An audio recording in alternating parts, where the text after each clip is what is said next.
Hello bachcho, welcome to class 8 sessions of subject history and today we are discussing chapter number 2 and the chapter name is from trade to territory and this is your 5th session. तो बच्चों हम लोग class 8 का subject history discuss कर रहे हैं और इसमें हम लोग चैप्टर नंबर 2 डिस्कस कर रहे हैं.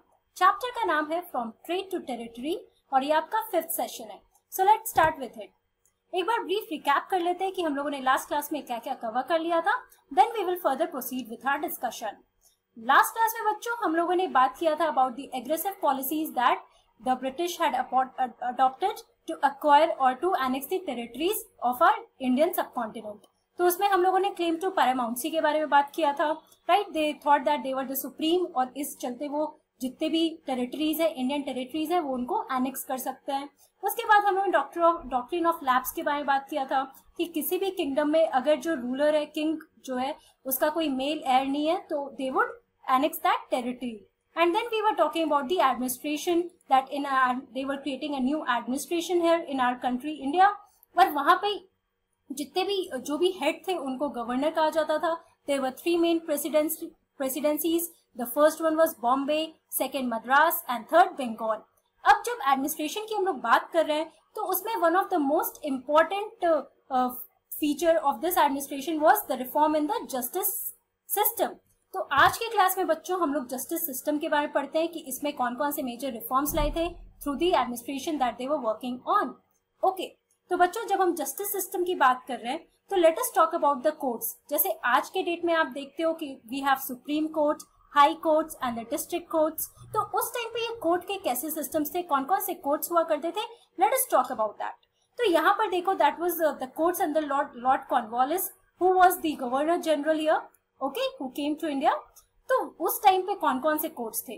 सो basically there were 2 main courts. पहला था सरदार दीवानी अदालत जिसको सिविल कोर्ट कहते हैं, राइट, और दूसरा हमारा है सरदार निजामत अदालत जिसको क्रिमिनल कोर्ट कहा जाता है.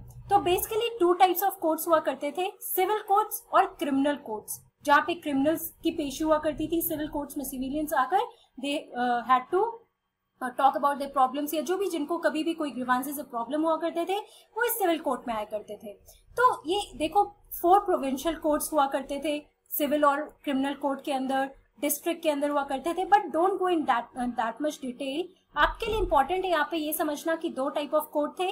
पहला था civil court that was the Diwani Adalat और दूसरा था criminal court that was the Nizamat Adalat. Okay, now maulvis and Hindu pandits interpreted Indian laws for the European district collectors who presided over the civil courts. तो बच्चों obviously when they were talking about the administration, about the justice system, so they have to know about the Indian laws. तो ये Indian laws को कौन specify करता था? तो हमारे जो मौलवीज, जो मुस्लिम कम्युनिटी के हेड हुआ करते हैं उनको मौलवीज कहते थे और जो हिंदू कम्युनिटी में हेड होते थे वो हिंदू पंडित हुआ करते थे. ओके, तो ये जो मौलवीज और हिंदू पंडित से बच्चों इन्होंने इंटरप्रेट करना शुरू किया जो हमारे इंडियन लॉज थे. किसके लिए? For the European district collectors, उस टाइम पे जो ये सिविल कोर्ट्स में रहते थे. ओके, मतलब जो कोर्ट्स में जो भी लोग प्रिसाइड कर रहे हैं उन लोगों के लिए जो भी हमारा इंडियन लॉ है उनको वो समझाने के लिए, उनको स्पेसिफाई करने के लिए हमारे मौलवीज और हिंदू पंडित हुआ करते थे. The criminal courts were still under a qazi and a mufti but under the supervision of collectors. तो जो क्रिमिनल कोर्ट्स था बच्चों वो काजी और मुफ्ती के अंदर हुआ करता था. जो काजी है वो मुस्लिम हेड हुआ करता है एंड जो मुफ्ती है that is a jurist of the Muslim community. You can read about this definition in your NCERT book also, it is clearly given there. तो ये लोग जो क्रिमिनल कोर्ट था ये काजी और मुफ्ती के अंदर हुआ करता था बट ये लोग सुपरविजन में थे फिर भी कलेक्टर्स के. तो ये हमारा जस्टिस सिस्टम था कि 2 टाइप के कोर्ट थे, सिविल और क्रिमिनल कोर्ट हुआ करते थे और इनको जो इंडियन लॉज थे उनको इंटरप्रेट किया गया था for the European district collectors who were presiding over the civil courts. Okay, अब बच्चों जब ये जो हमारे मौलवीज और हिंदू पंडित हुआ करते थे during that course of interpretation, जो हमारे इंडियन लॉ, जो हमारा धर्म शास्त्र हम कहते हैं उसको ये इंटरप्रेट करते थे. तो ऑब्वियसली ये समझो कि जितने भी पंडित्स हैं उनको उस हिसाब से जब भी वो हमारे धर्मशास्त्र, जो हमारे लॉज को पढ़ते थे, हिंदू लॉज को पढ़ते थे, वो अपने हिसाब से अपने इंटरप्रिटेशन के थ्रू अपना कुछ ना कुछ वो लिखते थे, राइट, जो भी टेक्स्ट लिखते थे. तो अगर आप सोचो कि बहुत सारे पंडित्स को ये काम मिल गया है तो डिफरेंट इंटरप्रिटेशंस होंगे, है ना. So what happened in this process of interpretation, that due to the different interpretation of Brahmin Pandits, in 1775, 11 Pandits were asked to compile a digest of Hindu laws. तो finally ये सारा confusion clear करने के लिए, एक uniform law बनाने के लिए 11 Pandits were asked to compile a digest of Hindu laws in 1775. Also, N.B. Halhed translated this digest into English. Now you should remember these names कि हिंदू लॉज को कितने लोगों ने ट्रांसफॉर्म किया था finally to bring a new uniform Hindu law, 11 pandits and in 1775. और इसको English में किसने ट्रांसलेट किया? N.B. Halhed ने. This is the picture of N.B. Halhed. Okay. Similarly by 1778 a code of Muslim laws was also compiled for the benefit of European judges. तो मुस्लिम laws को भी compile किया गया था for the benefit of the European judges who were presiding in this criminal or the civil courts. Okay. Again, one more important part here when we are talking about the justice system is the Regulating Act of 1773. अब हम देखते हैं Regulating Act में क्या हुआ था. So ये Regulating Act year 1773 में पास हुआ था. In this Supreme Court establishment at Calcutta in 1774 comprising of 1 Chief Justice and 3 judges. तो बच्चों सबसे पहला सुप्रीम कोर्ट एस्टैब्लिश हुआ था इस लॉ के बाद जो हमारा रेगुलेटिंग एक्ट है. You should remember this, it is again one important point here कि कैलकाटा में ये सुप्रीम कोर्ट एस्टैब्लिश किया गया था. Now there was 1 chief justice और 3 जजेस थे. ओके. तो पहला सुप्रीम कोर्ट कब बना था? इट वाज इन कैलकाटा इन 1774. आज के डेट पे आपका सुप्रीम कोर्ट का है न्यू दिल्ली में. ओके. लेकिन उस टाइम पे पहला सुप्रीम कोर्ट कैलकाटा में बना था. Prohibited servants of the company from engaging in any private trade or accepting bribes or presents. तो बच्चों जितने भी कंपनी के सर्वेंट्स जो भी ऑफिशियल्स हुआ करते थे they were not allowed to participate in any private trade. मतलब जो भी करना है आपको कंपनी के थ्रू ही करना है, आप अपना अकेले का कोई भी प्राइवेट ट्रेड नहीं कर सकते हो. Also laid the foundations of central administration in India. So you can see this is again one important regulating act जो पास हुआ था for the reform in the administration. Also, जितने भी डिस्ट्रिक्ट्स थे बच्चों, इंडियन डिस्ट्रिक्ट्स थे. So in an Indian district was the collector whose main job was to collect revenues and taxes and maintain law and order with the help of judges. तो बच्चों Indian जो भी हमारे country में आज के date पे भी our states it's divided into districts, right. तो जो भी डिस्ट्रिक्ट्स उस टाइम पे भी हुआ करते थे उनके हेड कौन थे? कलेक्टर, जो आज के डेट पे डिस्ट्रिक्ट कलेक्टर्स हुआ करते हैं, राइट. ये आप सिविक्स में भी पढ़ोगे. तो उनका मेन काम था रेवेन्यूज कलेक्ट करना और टैक्सेस कलेक्ट करना and also to maintain the law and order with the help of the जजेस. Okay. So again you should remember this Regulating Act of 1773 and also you should read it from your NCERT book for more details. Now while we are talking about the administration, अगर आप एक side पे देखो justice system में एक बहुत बड़ा reform लाया था, सेंट्रल एडमिनिस्ट्रेशन में बहुत सारे रिफॉर्म्स आने लगे थे, राइट. तो दूसरा एक रिफॉर्म जो हमारा था वो था कंपनी आर्मी में. Now let us talk about the company army here. The colonial rule in India brought in some new ideas of administration and reform, but its power rested on its military strength. बहुत जाहिर सी बात है बच्चों कि administration में और इन सब चीजों में रिफॉर्म्स तो आ रहे थे, हर एक चीज में पॉलिटिकल फॉर्म में एडमिनिस्ट्रेशन में बहुत सारे आइडियाज, बहुत सारे रिफॉर्म्स ला रहे थे when they establish their whole power here in our country in the Indian territory. लेकिन उनका मेन पावर कहाँ था? उनके मिलिट्री स्ट्रेंथ में. बिकॉज जितने भी वॉर्स थे इन सोल्जर्स के हेल्प से वो लड़े थे और फाइनली जब वो सारे वॉर्स, ये सारे बैटल्स जीते थे, only after that they got the power from of these territories, right. Now let us talk about the company army then. So पहले अगर हम लोग मुगल आर्मी के बारे में जब आप लोगों ने क्लास 7 में पढ़ा था, यू मस्ट हैव रेड कि मुगल आर्मी में जो मुगल आर्मी हुआ करती थी, so it comprised of the cavalry, जो हॉर्सेस पे जो सोल्जर्स हुआ करते थे, या फिर इन्फेंट्री जो फुट सोल्जर्स हुआ करते थे, पैदल सोल्जर्स हुआ करते थे, राइट, जो फुट पे चलते थे. और उस टाइम पे एलिफेंट्स यूज होता था, बहुत डिफरेंट वॉर टेक्नोलॉजी यूज होती थी.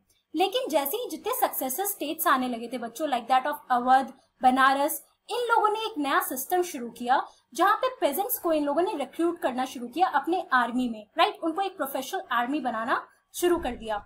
Likewise, the East India Company also followed this system. Now, the East India Company recruited its sepoy army.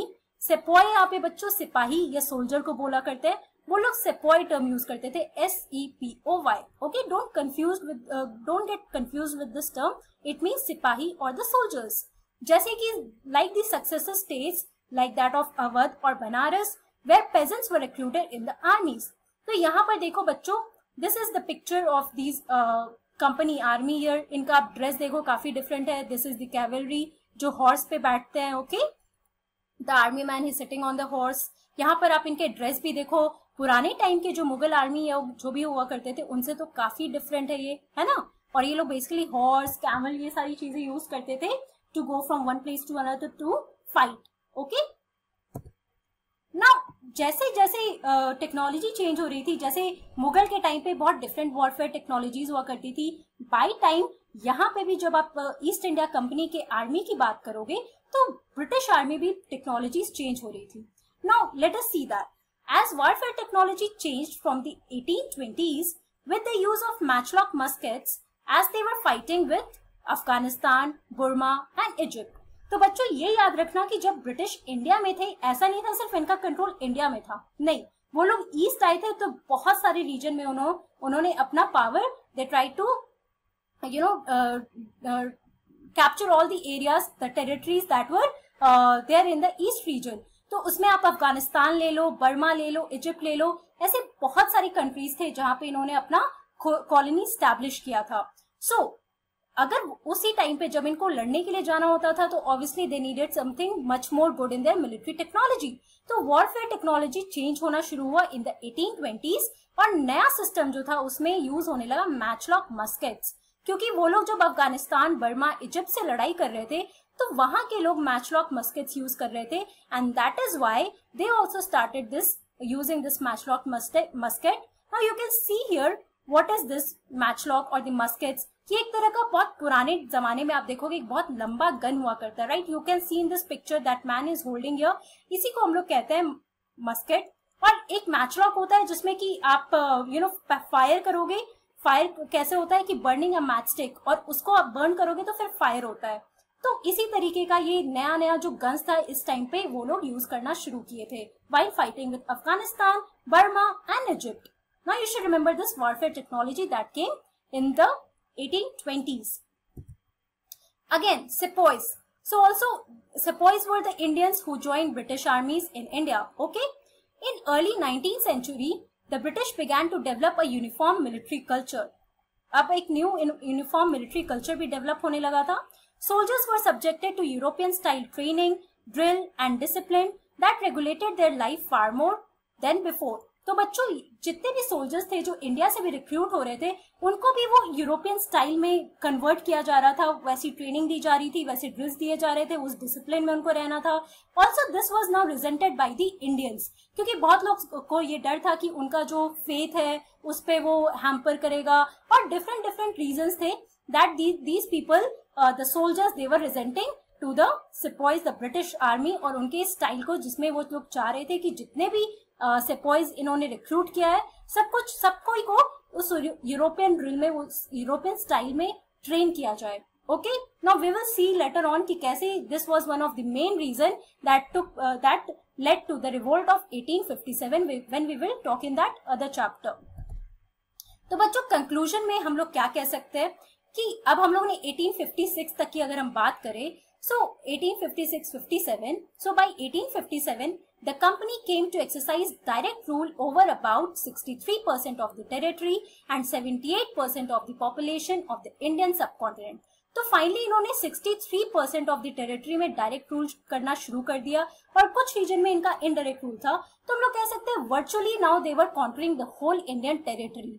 Right, now you have seen different ways through which they have conquered our territories. Right, तो हम लोगों ने देखा किस तरीके से from trade they started doing trade here in our country, लेकिन finally they were successful in acquiring all their territories and they started ruling in our country. So बच्चों, we have completed our chapter here. In today's class we talked about the justice system and the company army. So आज का ये chapter complete हो गया है. बहुत topics जो है short में cover हुए हैं. Okay, वो सारे टॉपिक्स आप अपने एनसीईआरटी बुक में डिटेल में पढ़ना, क्योंकि हर एक टॉपिक बहुत इंपॉर्टेंट है इस चैप्टर का. So go through the details. Next session will be your question answer round, so be prepared for that. Okay, and please read the book about different rulers, about the different wars that I have discussed here.